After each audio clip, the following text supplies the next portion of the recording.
that the sun shines down its power to all the world and makes the wind blow strong as it will. I wonder how gentle rains can fall upon the land, so lovely earth can stay lovely still.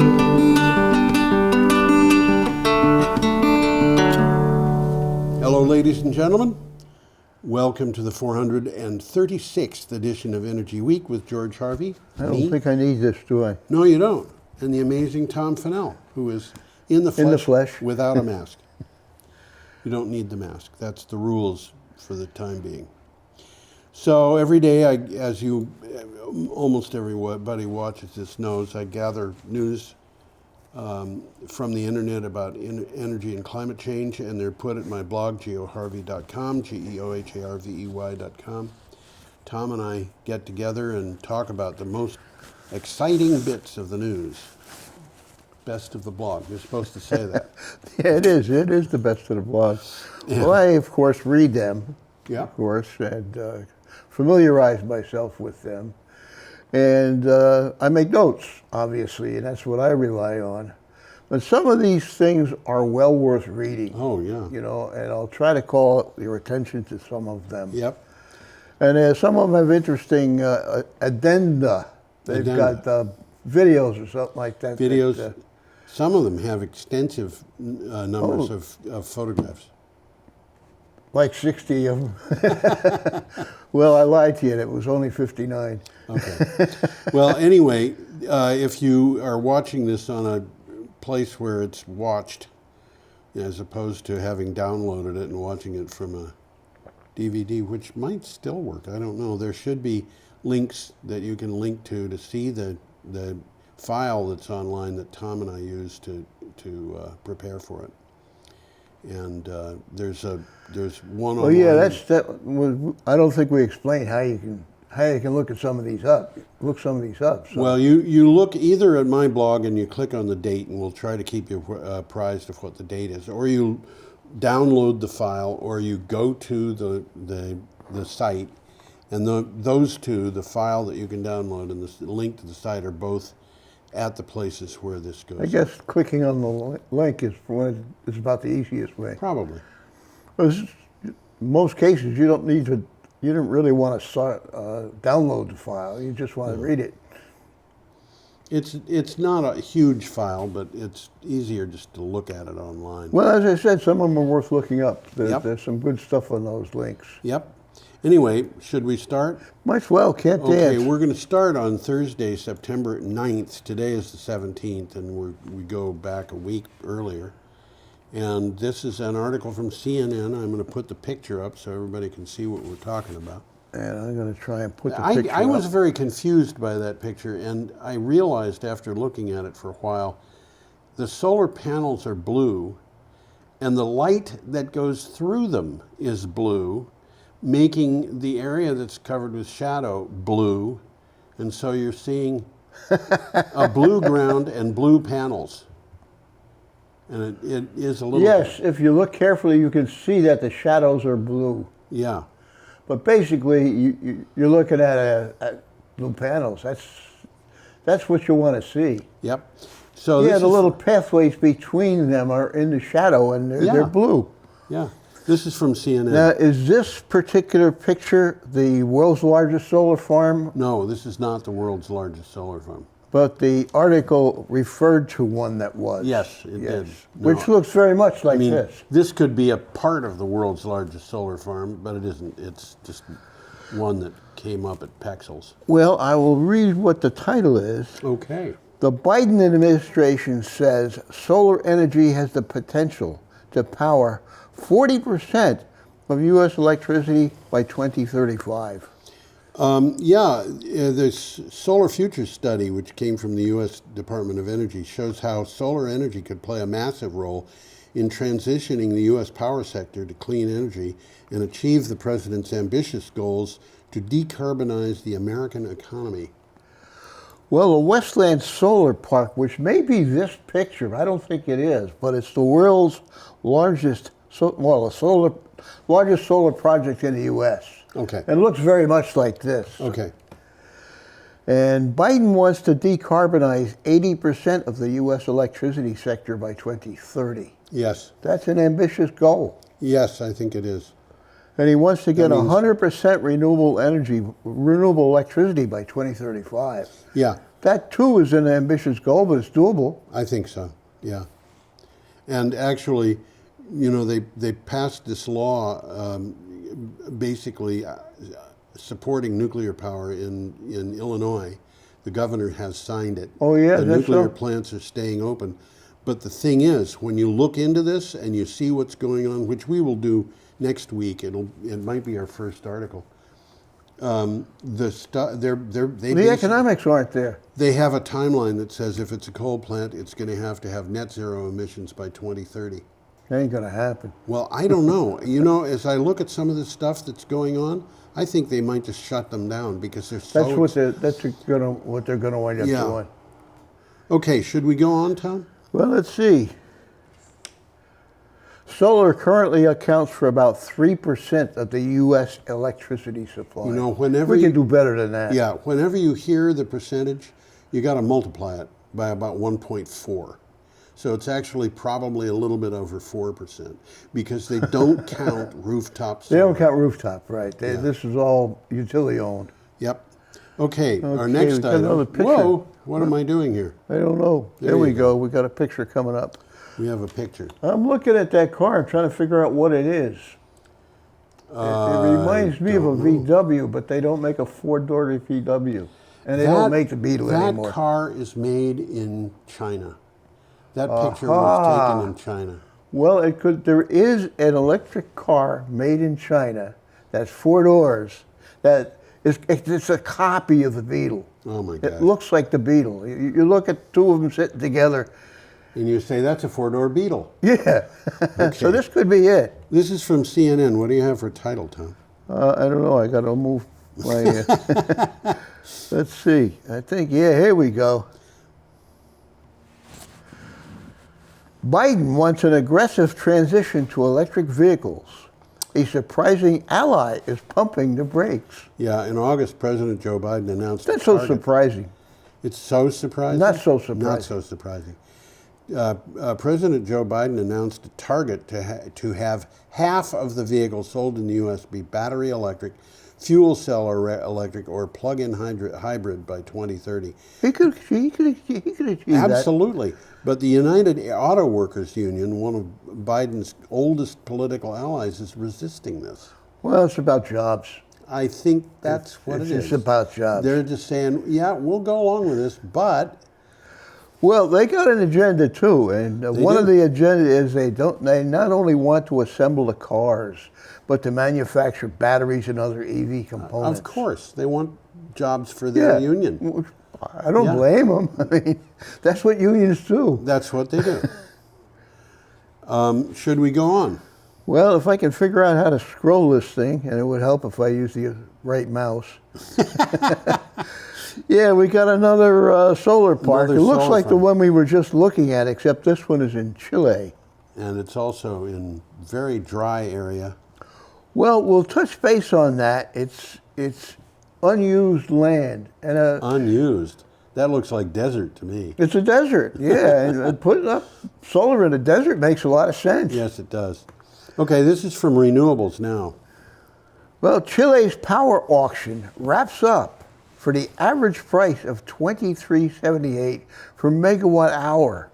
And just to put it into numbers that people would understand, that's less than 2.5 cents a kilowatt hour.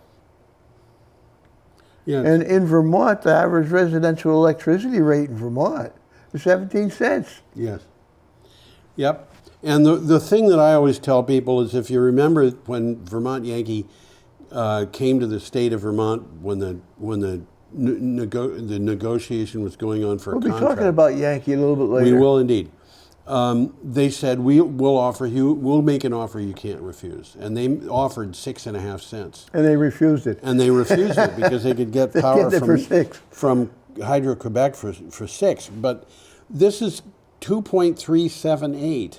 So it's, as you said, less than 2.5 cents. Yeah. This is pretty cheap. Okay, 5 Well, renewable... one's wholesale, the other's retail, but there's still a vast disparity there. I think they're both wholesale. No, 17 cents is retail. I thought you were comparing it with... okay, yes, that's right. Huge It's difference. almost 7 times higher. Yes, but there's a lot of money that goes into various things that deliver that electricity. Yeah, it's called pockets. Is it? Okay. Are there 3 of them or more? Okay, 5 renewable energy companies were declared winners in Chile's technology neutral power We auction got a for picture coming up here. 2,310 gigawatt hours per year for 15 years. That's a lot of electricity. The average price is 23.78 Oh, we're still per on that. megawatt We're hour. still on the old one. We are. From solar wind storage projects for a total of about 2,000 megawatts of installed capacity. That is 2 gigawatts. Then So- the gigawatts is bigawatts, That's baby. right. And Chile is just putting renewable energy in like mad, and has been for a couple of years now at least. Okay. Yeah. Oh, you want to go on to the next one, do you? Might as well, yeah. Okay.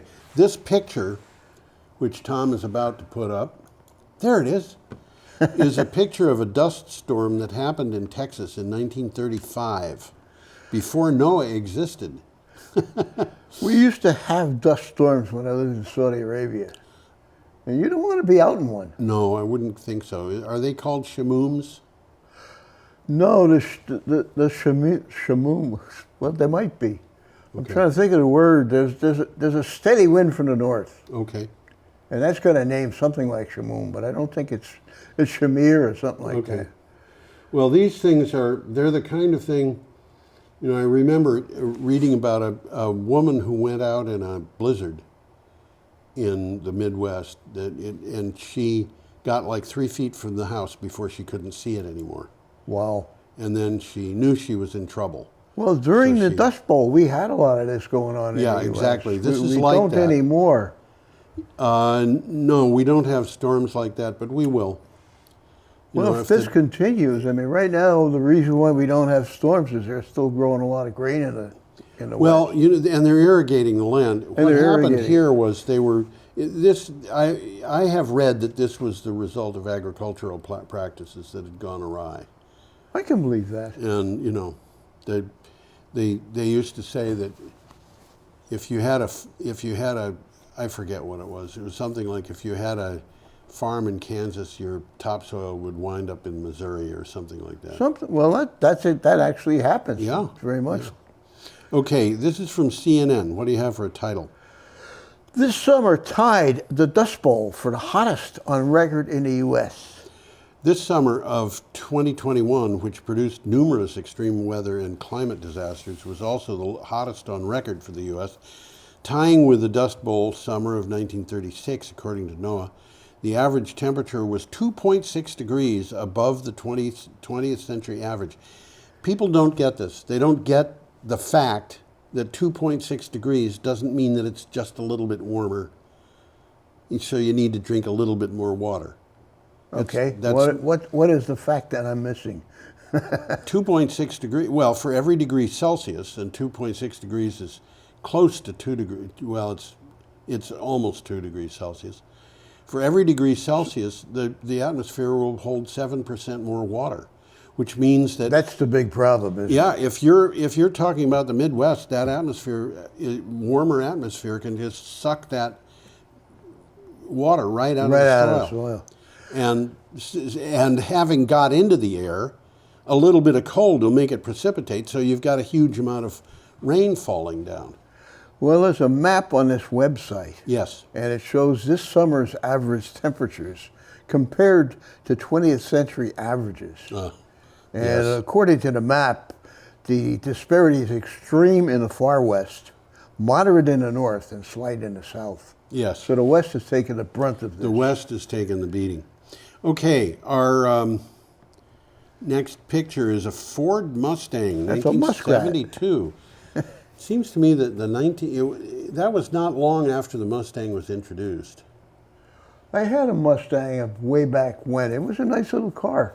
It wasn't a muscle car yet. It was No, had no, a the six-cylinder original. engine. Yeah, the original ones were built for secretaries, so they could repair their own car. They said you could do almost all the repairs with a screwdriver. I believe you could. It was a nice little car. Yeah. Okay, this is It from was Clean my Technica. second car because I had a company car, you know. But, Okay. Clean Technica. What do you got? I got to move. You got to move. New York governor signs a bill banning the sale of internal combustion engines after 2035. This is not a joke. Well, I don't think he has to do it. She. That's right. It's a she. Her name is that's right. Kathy, isn't it? Kathy Hochul. Yeah. New York, and I might be pronouncing that slightly wrong, but Oh, Hochul is right. yeah. New York Governor Kathy Hochul signed legislation banning the sale of passenger cars and light-duty trucks with infernal combustion engines. That's what it says in the article. It does that. Infernal combustion By engines. 2035. This makes New York the second U.S. state to ban conventional cars and trucks after California. Well, the governor had to step down because he was involved in some Hanky-panky. hanky-panky. Yeah. So she was lieutenant governor, so it's automatic. Yes. He steps down, she's governor. Yes. Well, this legislation seeks to eliminate emissions from medium and heavy-duty vehicles by 2045. That's doable.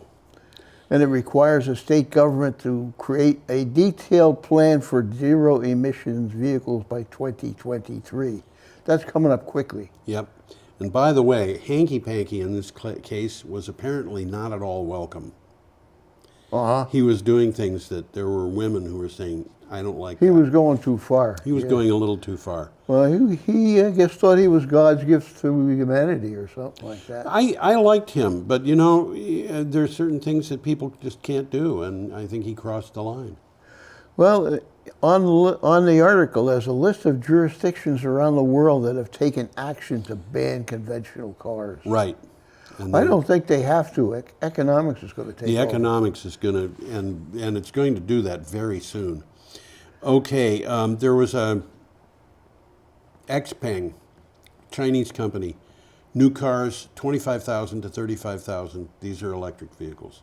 That came out today. We will, I think, talk about that next week. You can buy a new electric vehicle for $25,000? Actually, you can buy a new electric vehicle with about 3,500 if you're in India and you're willing to go with that little cheap car that they've got. You know, there's a lot of opportunities. Well, you know, India, a lot of people don't have cars at all. I don't have a car. Well, that's true, yeah. Okay, our next item is from CNN, unless you've got something more to say about the Mustang. No, it was just a nice car. I liked it.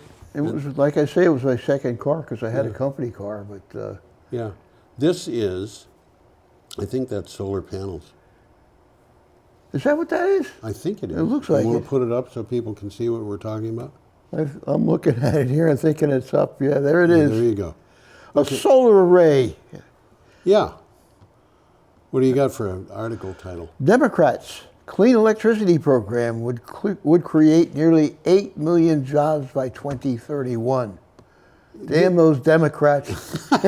This is one of the biggest business opportunities that's ever happened. It is, actually. Okay. A report by the independent firm Analysis Group finds that if Congress passes a $150 billion clean electricity payment program, it would cause the U.S. workforce to grow by 7.7 million new jobs and add nearly $1 trillion to the economy by 2031.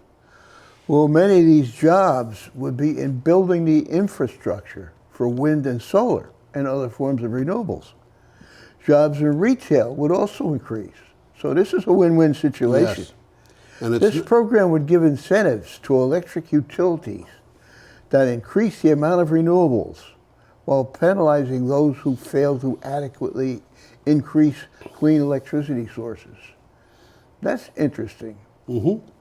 We are up to Saturday, the 11th of September. All day. And we have a picture of Vermont Oh, Yankee. here we go. That's Vermont Yankee. And that's a picture I particularly like because it shows the cooling towers, of which there are Yes, many. and they're not your traditional cooling towers. Well, They're not the things that people think of. Yeah, right. That's There were what I a mean. lot of these arrays put up, and they all suffered from the same kinds of problems, which meant that they would occasionally collapse or, whatever.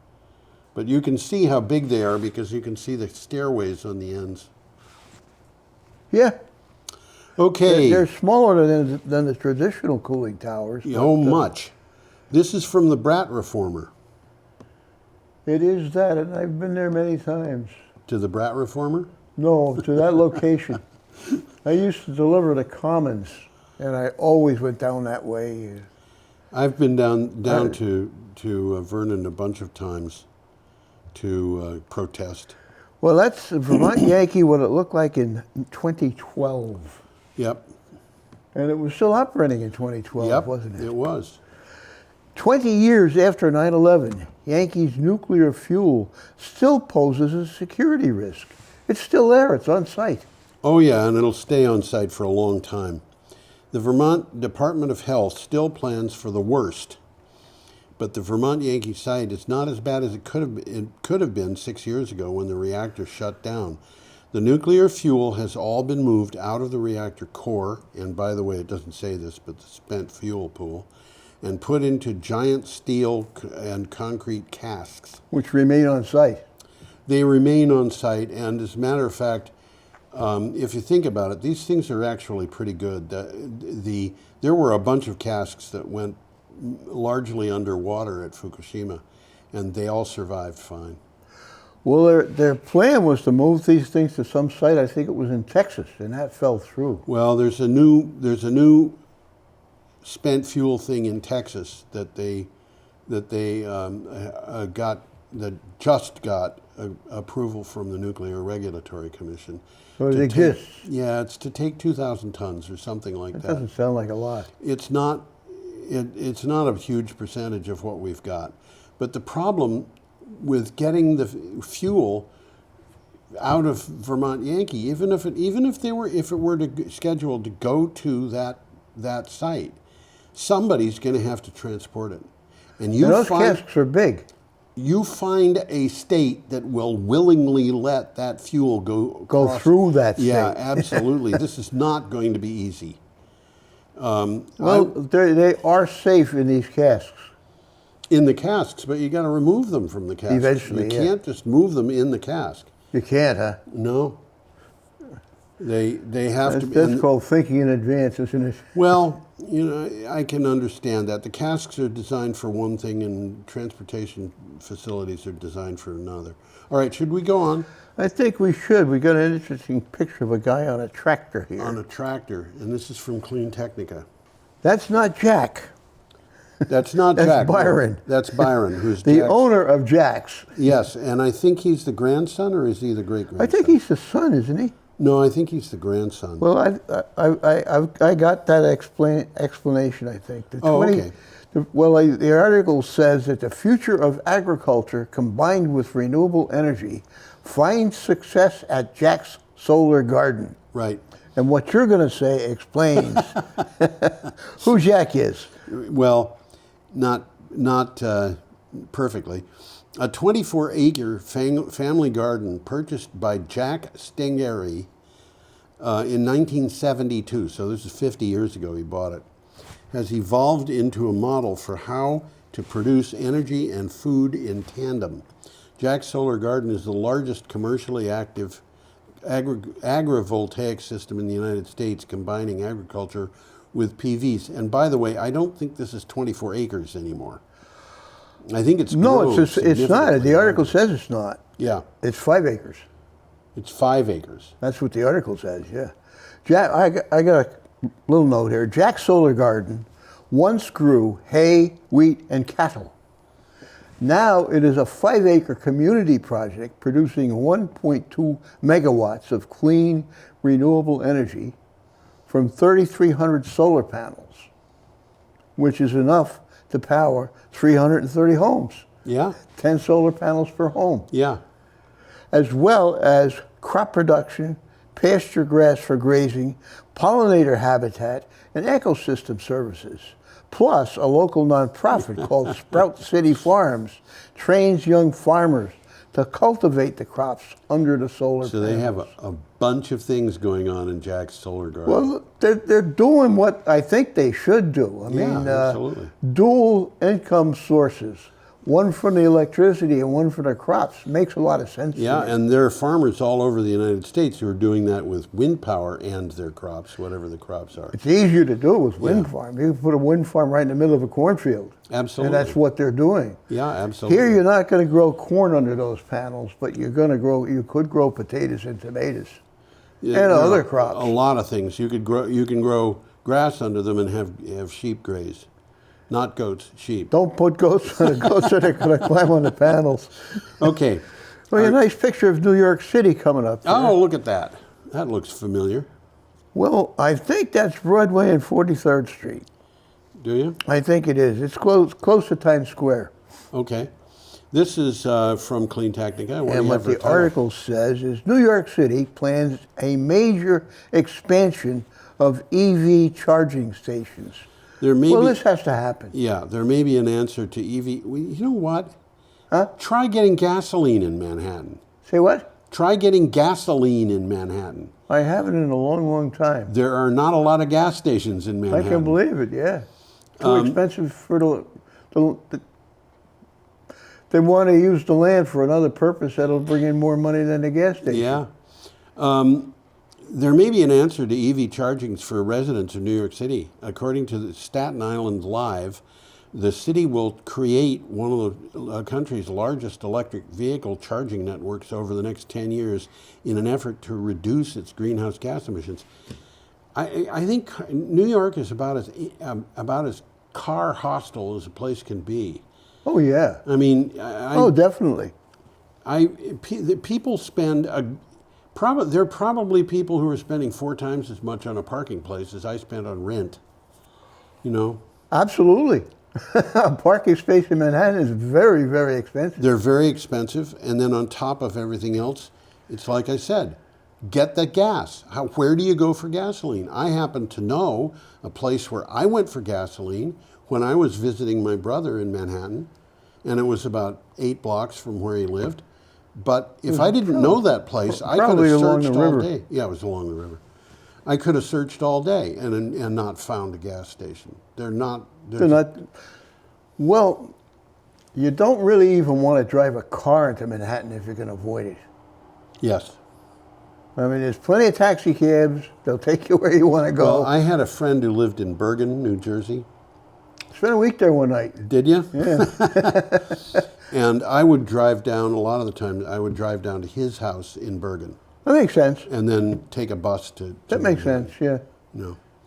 Okay. It is estimated that 400,000 electric vehicles will be on the city streets by 2030. Well, The vast majority of New Yorkers live in apartments, condos, co-ops, where they do not have access to charging equipment. yep. So they're supposed to take care of that by building these charging stations throughout the city. My brother, who lived in Manhattan, Still does? he's still, he has a place in Manhattan and he has another place in Connecticut. This is the rich guy, isn't Yeah. He was the only person I have ever known who had lived in Manhattan and owned and kept in Manhattan a lawnmower. Huh? I'm not kidding. It must be in a museum now. No, it was. He had an apartment that was on the ground floor. Look out the back window and there's a courtyard.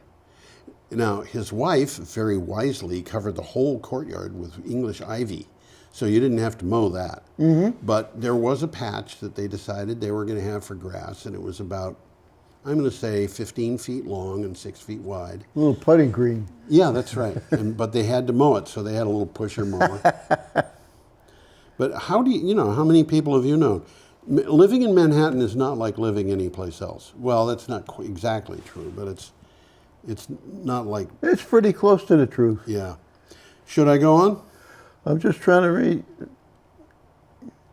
Yeah, I guess, because I've got notes about it, but they were rather irrelevant. Okay, why don't you put this picture up, and then people can scratch their heads and wonder about what it is while we're talking. Well, if you look at if you go to this website, you'll see that picture in motion immediately. Motion. Yeah, beautiful. It's absolutely beautiful. Okay, these are plumes over thunderstorms, and obviously that is false color that's put on there so you can see So you can what's see the going plumes, on. yeah. And this is from Science Alert. Well, the article says that they are plumes forming above a thunderstorm. And Yes. like I said, if you look at that link, right away the first thing you see is those plumes are moving.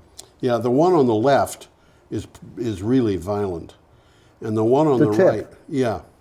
The one on the right, which is kind of in the wake of the one on the I left. think they colored them so you would notice that. Yeah, is a little less so. And I think there's one in the middle of the screen at the top, which is just kind of barely working.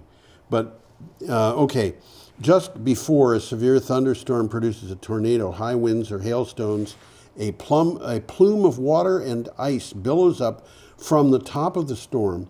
Scientists now think they know why. Their research has implications for warning systems and climate change.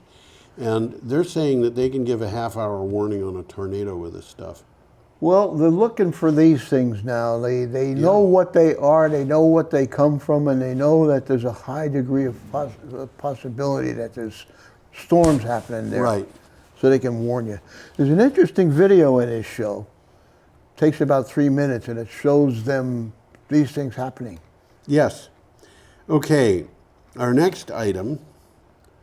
We're not in Manhattan anymore. We aren't in Manhattan. You know, this street reminds me of a street that I lived on in Canterbury, which is in England.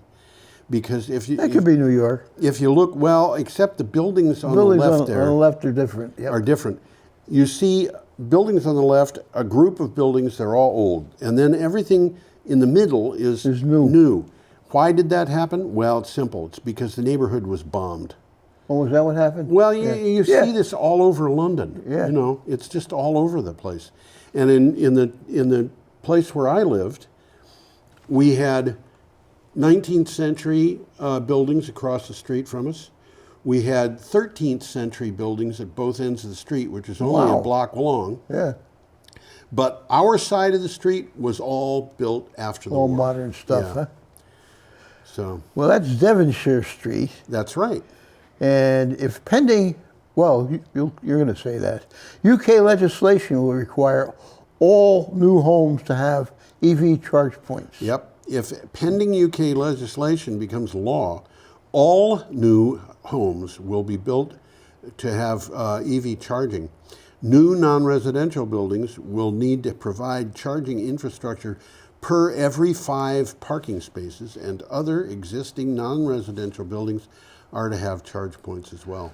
Well, it says that charging stations need to be as ubiquitous as gas stations have been for much of the 20th century. Right. And that's a fact. Yes, absolutely.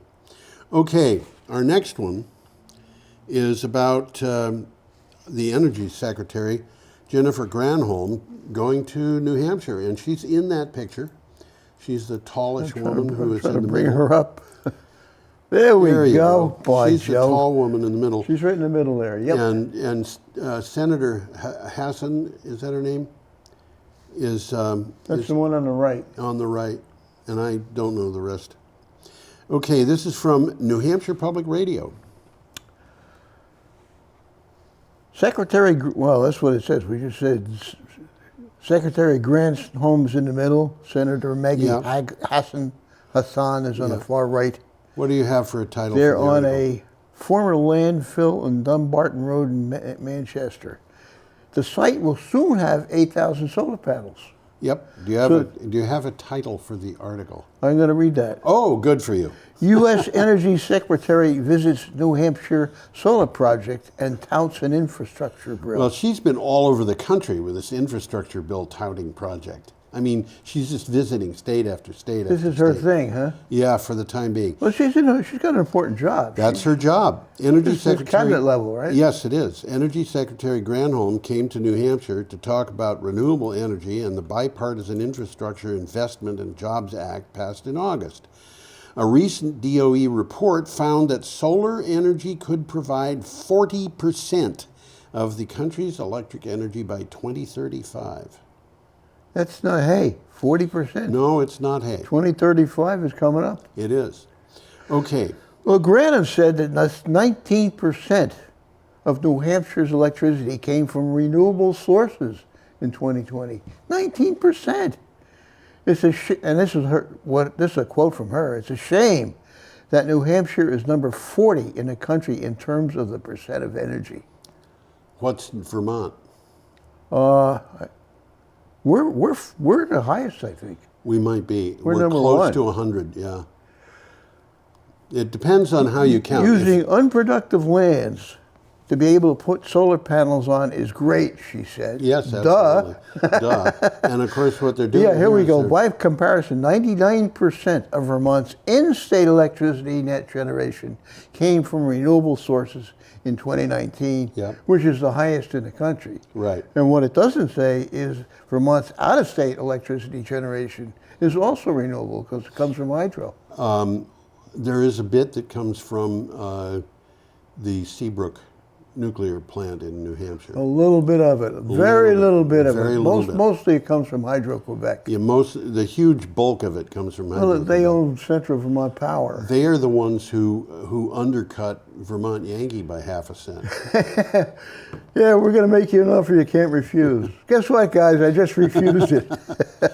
I think they were probably unhappy about it. The guys who worked at Vermont Yankee, for the most part, I think were honest, hardworking people who wanted to deliver something good for the people.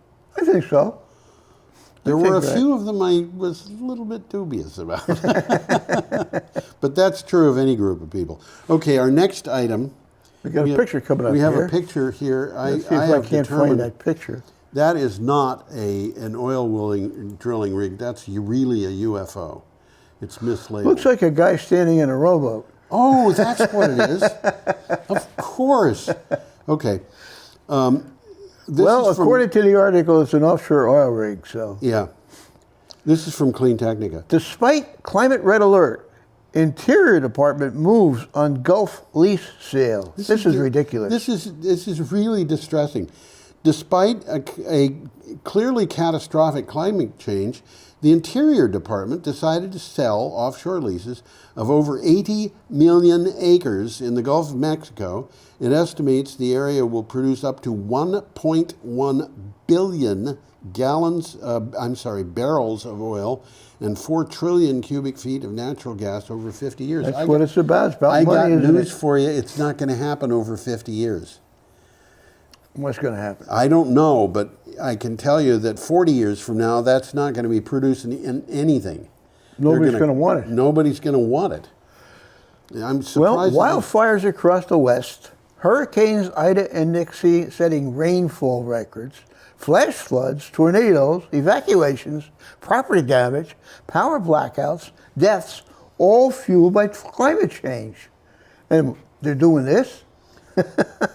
Biden came to office pledging to take swift action on climate change. Is this what he meant? I doubt it. But Tom, there may have been something in some law somewhere that said that they had to do this. They didn't have a choice. I don't know. I don't know either. When we urgently need to reduce our dependence on fossil fuels to avert the worst impacts of climate change, it is hugely counterproductive to expand offshore leasing. Oh, yeah.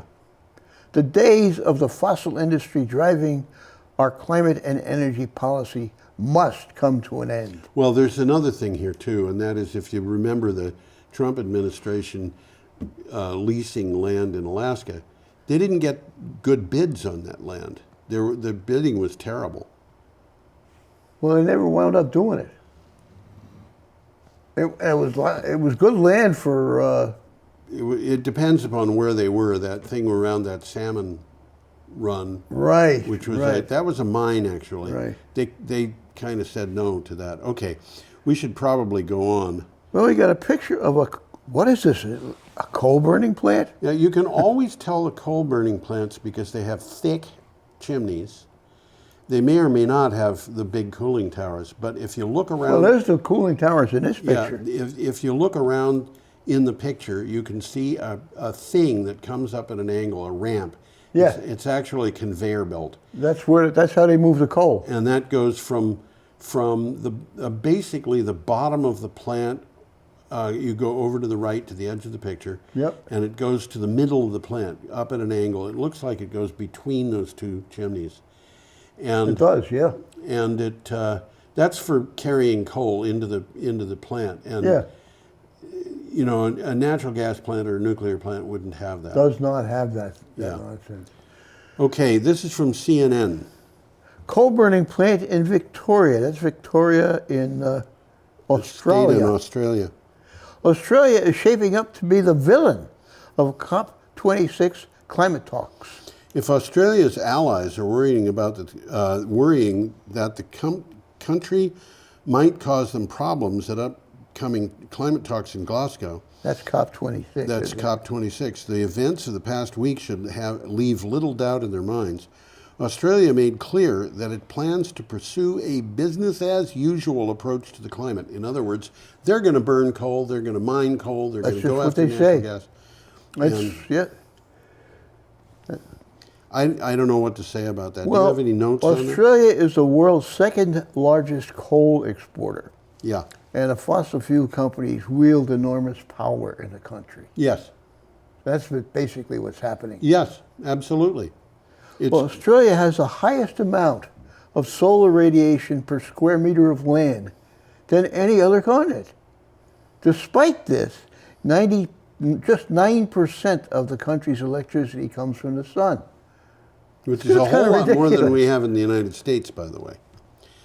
Yeah, we don't have much at all. Okay, our next... More than 60% of the electricity in Australia was generated by coal last year. Right. Well, that's going to stop because it just isn't economical anymore. Absolutely. Our next item comes from Clean Technica. And Looks like the moon. That is a picture of the moon in the foreground and the Earth in the background. The moon in the background and the Earth in the foreground. No, the Earth in the background. You're right. Absolutely right. That's what the Earth looks like from the moon. That's right. How do they know that? How do they know that? Well, they sent up a camera, brought it back, and then they made this picture in a studio in Hollywood. That's probably true. Well, actually, I don't think it's true at all. But, you know, there are a lot of people who do. And if you do, then you do. Well, I believe it makes sense that they made the picture in the studio because it's kind of hard to make a usable picture on the moon. But they did go to the moon. Yeah. Well, this guy Nelson, who's a NASA administrator, he spoke about NASA's efforts to further sustainability in aviation by increasing fuel efficiency and reducing fuel emissions. Duh. They aim for sustainable fuel to take over 100% of aviation demand by 2050. They're going to be able to do it quicker than that. They're going to do that. Absolutely. Well, we're up to Tuesday, September 14th, which was my birthday. It's your birthday. Yeah, yesterday. 2 days ago. Happy birthday. Yeah. My birthday is next week. Now, this picture rings a bell. I've been there. Have you? I've been to that exact spot. That's Bergen, Norway. I was in the Navy, and we stopped at Bergen. And those buildings are all there, and they're a lot bigger than they look like they are. They're about four or 5 stories tall. Yeah. It looks like a very expensive neighborhood to live in. Well, nobody lives in those buildings. Oh, okay. They're all offices. Oh, okay. We heard then that they were Hanseatic League buildings. Oh, really? Yeah. That makes sense. Well, anybody who doesn't know anything about the Hanseatic League should look it up because you could spend... Well, I'll give you a quick rundown of it. It was a confederation of merchant guilds and market towns in Central and Northern Europe. Which had its own navy, by the way. Oh, it did. Had its army, had its navy. Yeah. It extended from the Netherlands to Russia north to Sweden and south to Poland. So it was a very important economic It had unit. an office in London. Oh, yeah, they did. Yeah, oh, they had definitely. offices all over. This was a trading organization which had its own navy, had its own army, conducted its own wars from time to time. It was basically its own country. Yeah, it was a kind of a separate country. Yeah. Well, Norway's center-left defeats Solberg's conservative rule. The opposition Labour Party has Interesting. won Norway's general election, bringing an end to the eight parties of conservative government 8 under years. Erna Solberg.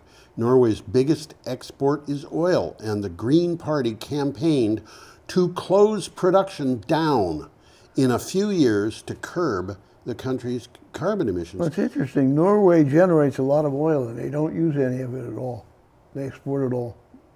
They're the biggest users of Hydro. Electric vehicles in the world. But they're produced by hydro. They're produced by hydro. The electricity is not produced by oil. That's correct. They collect oil. They sell sell it. the oil. They have hydro to power their cars. Yeah. They import their cars, but you know. Okay, should we go on? All the Nordic countries are now governed by social democrat center-left parties. Yeah, I'm not surprised. I think that's been kind of traditional.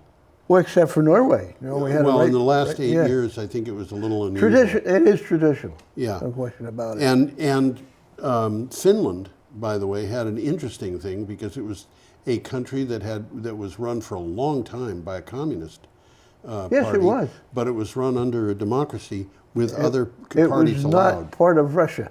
It was not part of Russia, although I knew a Russian diplomat who thought it was because they used the same AK-47 rifle. Okay, here we go. We got a nice picture here. A picture of rain, expected rain from Hurricane Nicholas. Well, that was probably about Monday when they took that picture. and now it's all moved off to the left, to the right. Well, I've got a picture here that I can see. Oh, okay. I can't put it up, but I can see it. Okay. But as of yesterday morning when I did this, the storm had gone into Alabama, Mississippi, and Georgia. It was just starting to get into Georgia, just hitting Atlanta. And I've seen it since then, and it's all the way up to South Carolina now. Yeah, well, it started moving, but it hung over Louisiana for like quite a while. 2.5, 3 days. And it dumped, it doesn't show on this picture, but it dumped like 10 inches of rain on New Orleans. 12. 12. In some areas. Oh, there you Well, go. Nicholas is now a hurricane that threatens the Texas coast with heavy rain and storm surges. That was written earlier this week. Yeah, it stopped being a hurricane the moment it hit land. It was not a very powerful hurricane, but it had a lot of rain, and it didn't move fast. Well, this is from CNN. Fear not, there's two hurricanes waiting. Odette is currently north of Haiti, and Peter is west of the Azores. Oh, man. And they're both heading our way. Our way, New England?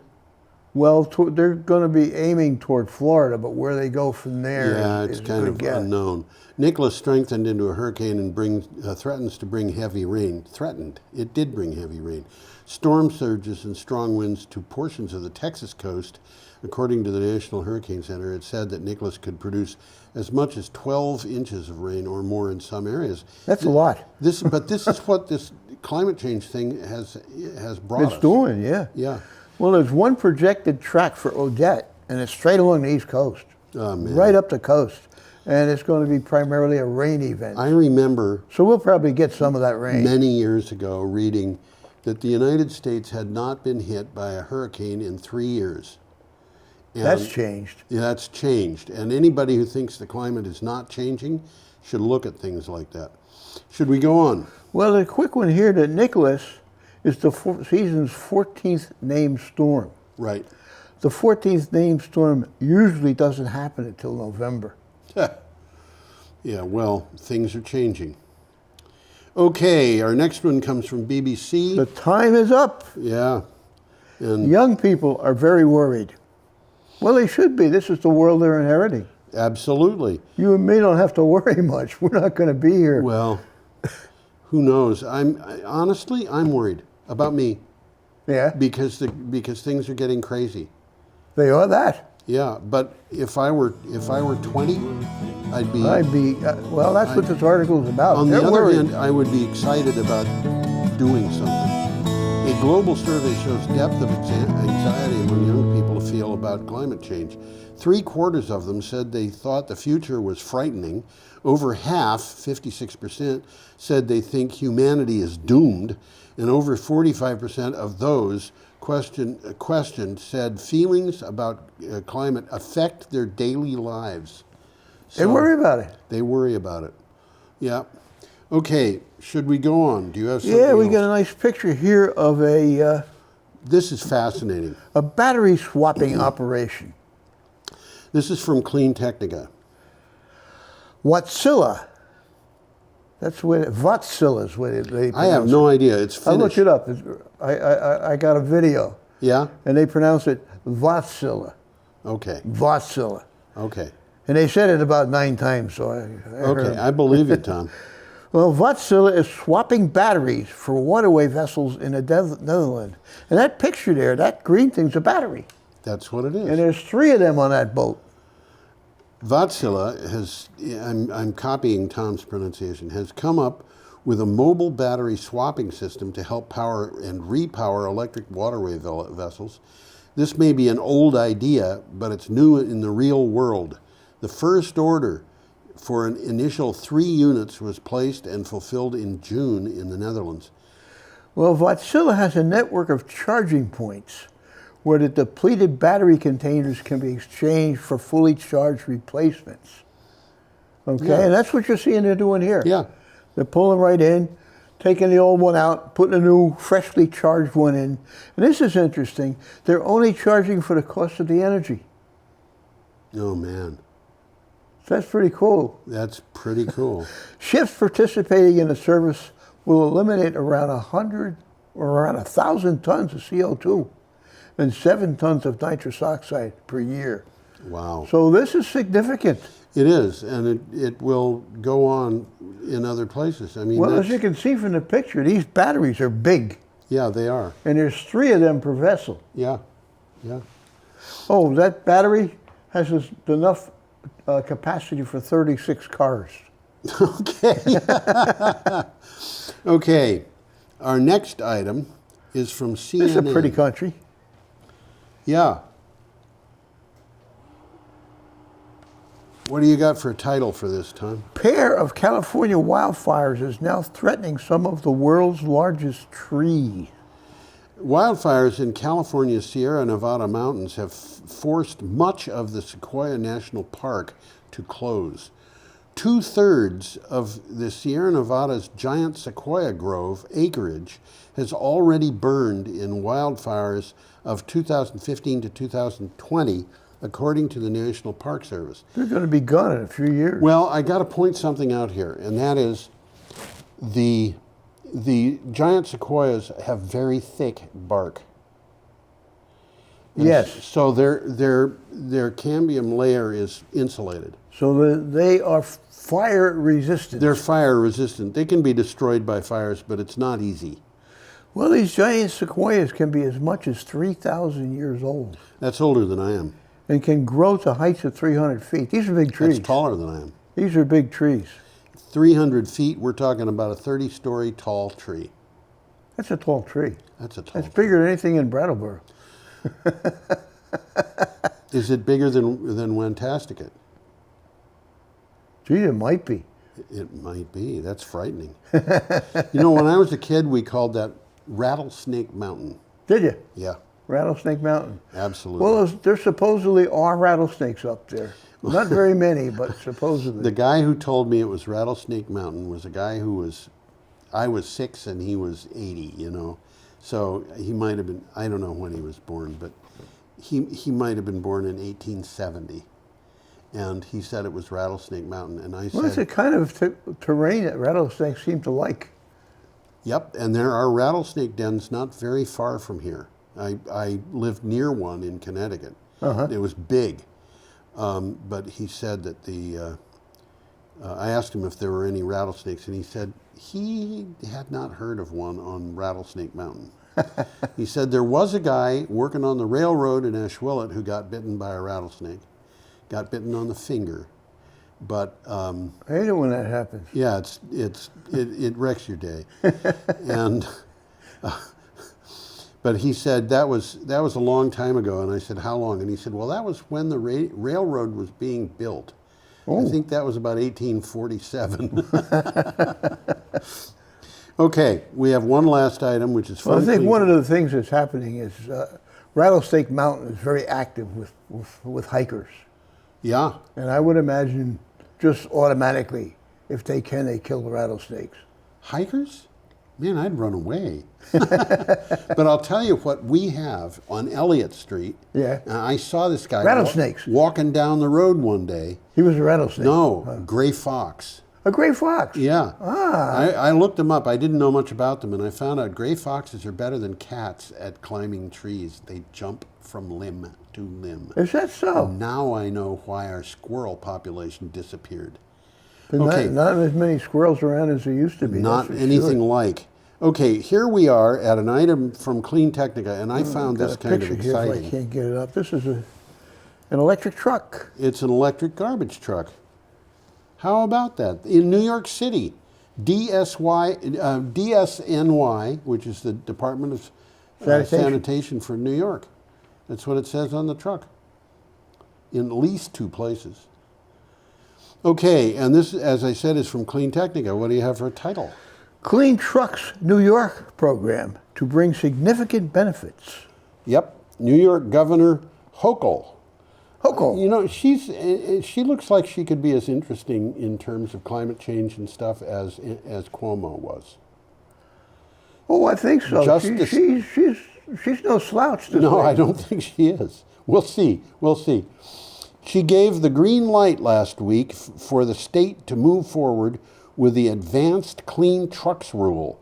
The directive of the Department of Environmental Conservation represents one of her administration's first actions to mitigate climate change and air pollution. So they're talking about switching over to green trucks. Well, this clean trucks rule, I've lost what it says.